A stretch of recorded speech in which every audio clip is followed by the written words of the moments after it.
dal leen ak jàmm ñu xëy tàqañ yéenekaay xëyndoo tàmbale ko lekk tribunal bi nga xamante ni ci épingle na direction générale des impôts et domaines yéenekaay bi naka perception boo xamante ni mu ngi aju ci TVA bi direction générale boobee naka bu impôts et domaines dal dinañ koy condamné ngir mu delloo lu tolloog naka 897,4 millions yoo xamante ni si mu ngi ko jagleel ki nga xamante ni moo di Afrique Paysage naka yéenekaay bi xëy na koo fësal yéenekaay bi xëy na fësal ay kàddu Alpha Ba muy secrétaire d'état naka ci coopérative daka ak encadrement paysan yéenekaay bi ne monde rural bi maanaam ñu faree ci kaw gi naka dañ leen a fàtte woon naka affaire yi nag ñoo ko akimoon di ko buumtee nag waaye nag léegi loolee nag dafay jeex ndax itam baykat yi ñoom rek ñoo yeyoo gis seenu boppam ci wàllu mbay mi nag dootu nangu kenn koo xamante ni da ngay jóge fële nag di caxat-caxatee seenu pa koomem di ko bàyyi nag di ko yóbbu bàyyi ni nga ñi nga xamante ni si ñoo nekk ci kaw gi loolu mooy dëgg den boobee jamono Makhtar Cissé ministre de l'intérieur bi nga xamante ni moo fa nekkoon général Jean Baptiste Tine nag dal di ko fay wuutu nee na nag moom moomee nag doy na sëkk nag place boobee ndax it xam na ko bu baax a baax ni ki démb lañ doon jokkalante lenge ñu wax leneen ci Vox Populi yéene kaay bi ne nouveau pouvoir nag prend ses marques yéene kaay bi ne premier conseil des ministres Diomaye ak i naataangoom niki tey jii lañ koy amal nag yéene kaay bi ne Diomaye la mu bëgg rek moo di fintoon yi ay ministre am naka sëgg si liggéey bi sëgg naka ci li nga xamante ni si moo di yitte askan wi ndax itam fintoon yi nag amatul dara lu ñuy xaar ñu xaar direct news naka mu wax ñu si AIBD ak LONASE lanceur d'alerte naka àdduna ñu démarqué nañu si travail boobee nag nga xamante jot nañ koo fësal lañ ca xamle rek moo di ñoo ngay ñaawlu DG bu AIBD naka na mu yàqee boobu les sociétés ndax ci benn pa at rek dama recruter toll na ci juróom benn téeméer agent yoo xamante ni si amuñ foofu benn yitte nag loolee tax nag yéene kaay bi ne fintoon yi am na ñoo xamante ni si daanaka nag am nañ foofee jafe-jafe ci lu tolloo ko 300 employés ñu wax ci leneen l'info yéenekaay dikkaat ci assumer wala trahir naka sa mission de chef de l'opposition Amadou Ba yéenekaay bi xëy na ko fësal ne naka moom naka mu ngi taxaw jàppaarloo ko ëllëgam moom mi nga xamante ne dafa laaj ci élection présidentielle ñu dal dee weesu moom Amadou Ba lan moo war a doon ëllëgam ndax dafay taxaw assumer wala trahir li nga xamante ni si moo di statut chef de l'opposition Amadou Ba yéenekaay bi xëy fësal nataalam naka mu ne combooy naka mel ni ku jaaxleen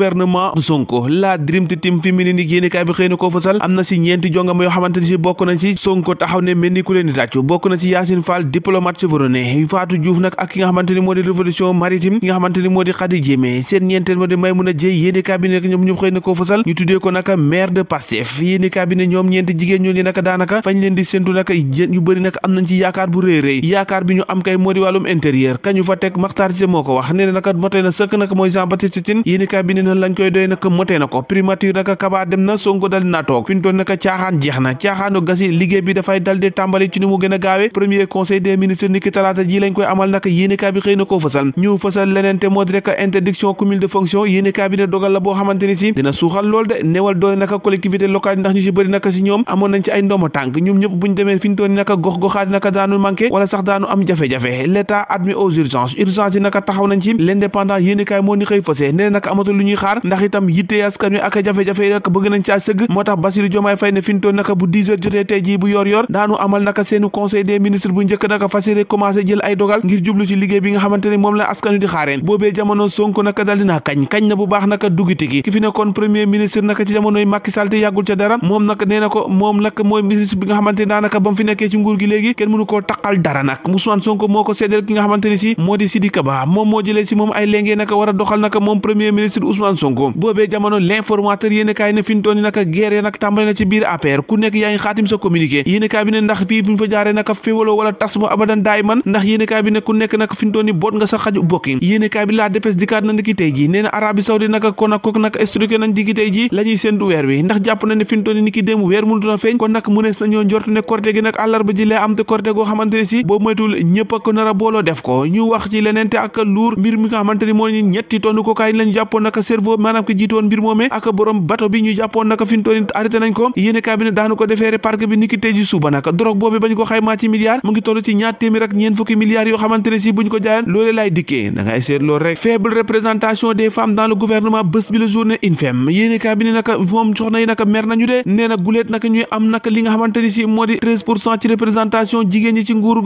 ga Ousmane Sonko boobee nag yéenekaay bi de Fatou Sow Sarr moom naka bu ngay procéder ab ticket présidentiel bu nga xamante ni ab vice présidente jigéen lay doon Marie Angélique Savané naka lancé na pétition nee naka fi ñu tooni la ñuy ñaawlu mooy nit soxna yi tuutee naka ci li nga xamante ni si moo di gouvernement bu Bassirou Diomaye Faye boobee grand défi du régime nag yéenekaay bi ne assemblée nationale ak élection anticipée lok enquête yéenekaay moom la xëy fësal yéenekaay bi ne assemblée nationale ba ak dilemu Pastef yéen kii Ousmane Sonko Bassirou Diomaye Faye toog mel ni ñu xaw a jaaxle yéenekaay bi ne fi ñu tooni nag yéenekaay bi ne turbine nee nañu caxat-caxatee littoral bi nag ndax régime bii nga xamante ni si mu ngi fi toog dina ko delloo si seen borom am déet yéenekaay bi nag samp na si am laaj bëgg nañ daal ñu delloo si képp ku fi sàcc suuf nag ñu delloo ko si ñi nga xamante ni ñoo ko moom boobee jamono source nee na ca bitim réew naka loi d'amnistie bi nga xamante def nañ ko 2021 jàpp 2024 lu tolloog ci ñaar téeméer ak ñaar fukki victimes yoo xamante ni si ñoo nga ca bitim réew ñoo ngay ñaawlu ak a naqaru ndax bëgg nañ fi mu toll nii ñu fay leen li ñu leen yàqal mbir yaa ngi noonu ñoo ko déggandoo jaa ngeen jëf ba ëllëg